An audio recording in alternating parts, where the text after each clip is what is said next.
when I look into the crowd, many of you know Āina, which is the place where I just came from. Kōkua Kalihi Valley caretakes 100 acres in the back of Kalihi Valley.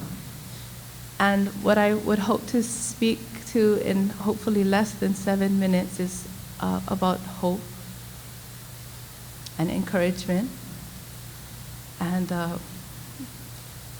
Senta's going to make me cry now. So maybe I can quote Uncle Eric Enos, who was quoting Auntie Puanani Burgess, who was quoting the 19th century poet named Antonio Machado, saying, "We make a path by walking." And I've reflected on that quote pretty much every day since I heard it. And so I too was taught to hate myself because my grandfather was dark and big and Hawaiian and knew more about limu than probably anything else in his life, which means he didn't know how to feed his family too well or treat his wife well. I was taught to hate myself because my grandmother was a child of immigrants from Cebu, because my parents are both not very confident in their intelligence, because it doesn't look like the kind of intelligence that earns you a degree. But I guess the story that I can share with you is about hope. So even though I was taught, just like the poet, to hate myself, I had courage in little things that taught me not only to love myself, but to love every person and to make the welcoming place of refuge that is who I am, and every space that I try my best to protect and create.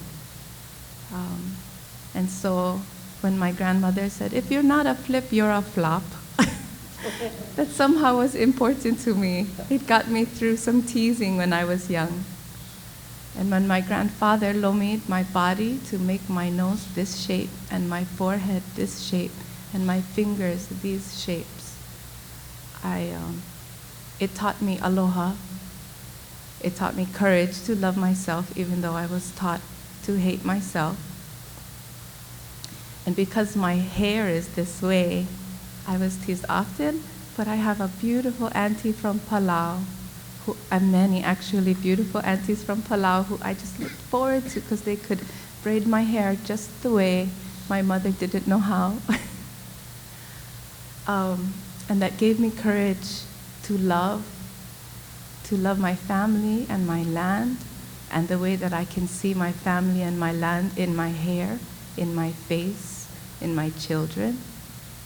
And so I guess I offer that as encouragement to all of you, that there are small things that you can do every day to make our lives strong and our connections strong. And I'll add to this story of hope to describe the scene that I left Āina this morning. I still smell like smoke because we were closing imu when I left, running. I guess I might get a ticket because this is my parking pass, but my truck is out there. So I left a Hawaiian man who works for HYCC and as a prison guard for children, sitting next to a beautiful Samoan boy who didn't know, I don't think he knew he was deaf till he got here and someone told him he was deaf. And they were sitting at the imu, these beautiful, strong examples of men.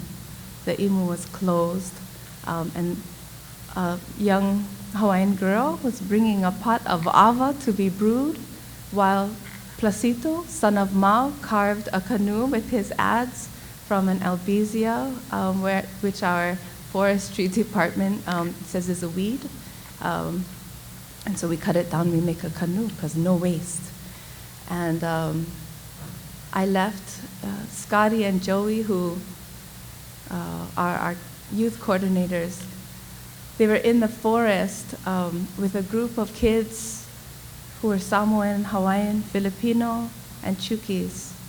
They were in the forest. I think they were feeding the pigs when I just left, but they were going to be planting before I get back for sure. But those are kids who are not in school because they're not welcome there.